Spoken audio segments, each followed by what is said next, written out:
Testing. 1, 2, 3.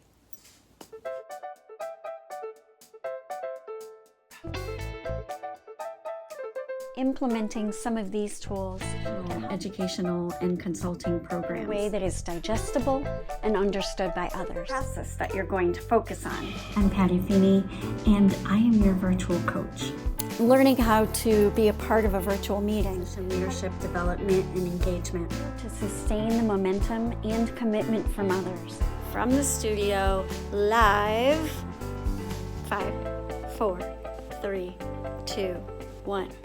I know I talk about synchronicity a lot, but I'm just fascinated by this concept. And every day I need to read more about it and go in a different direction and understand it better.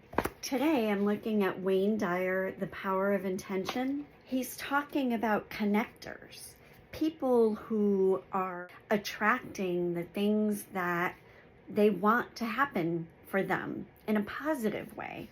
Connectors appreciate the world and everything in it. They describe themselves as living in a state of appreciation and bewilderment. Living in the field of intention, the entire system of life in the universe is available to access anything that their attention is on because they're already connected to this life-giving energy system and all of its creations. I know it sounds hokey, but it's real. The power of intention, the power of synchronicity, the power when you see the same numbers every day. It is not just a coincidence. There are reasons for where you are in your life. And I don't even know whether it's a higher power. I think it's the ability to be open, accepting, optimistic, positive, the kind of positive that draws you to the right things, that keeps you not stressed out. Because if we think about it, all of the stress and the worry doesn't actually help our situation. It's an effect, a reaction to something that is happening. And there are times where we need to just separate ourselves from all of that emotion, all of that worry and stress. It consumes us. What good does it do? So if that doesn't do us any good, then why couldn't we just be optimistic about the situation, positive about the situation, open about the situation? It's not creating false hope. It's accepting that we're in a life that is not perfect. If anyone has the expectation that things would go smooth and that everything would be perfect and ideal, then they're living on a different planet. That just doesn't happen. So if your expectation is that we are in an imperfect world with imperfect people and an imperfect life, then things are going to happen and we say, okay, that's the imperfection that was meant for me today. What can I learn from it? How can we use it to propel us to the next thing? Allowing all of that negativity to fester and to build up, it's going to suffocate us. I reach out to books and I reach out to research and I look for validation and other people who might be going through similar things that I'm going through. I also reach out to people who have that higher vibration. People and situations that I can be in and around that make me feel better, that raise the vibration of positivity so that I can be more open, so that I don't let that worry and stress overwhelm me and push down on my chest so hard and up over my capacity so that I can't breathe. Why not put myself in those kinds of situations that make me feel better? And when I'm there, hey, cool things happen. You just have to pay attention to them. When I'm reading pieces of literature that validate that for me, again, I feel like, well, I'm in the right place. I don't know what it really means, but I'm going to take it and I'm going to tuck it away and I'm going to say that's validation that I am right where I need to be. and just like say thank you to the situation, to that message from whoever, wherever, to acknowledge that I am where I need to be.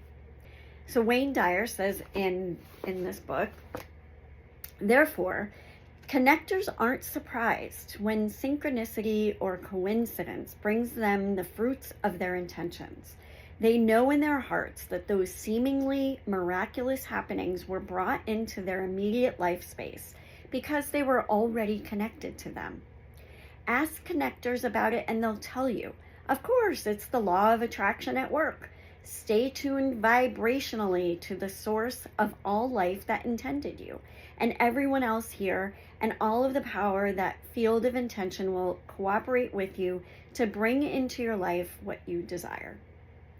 They know that this is how the universe works.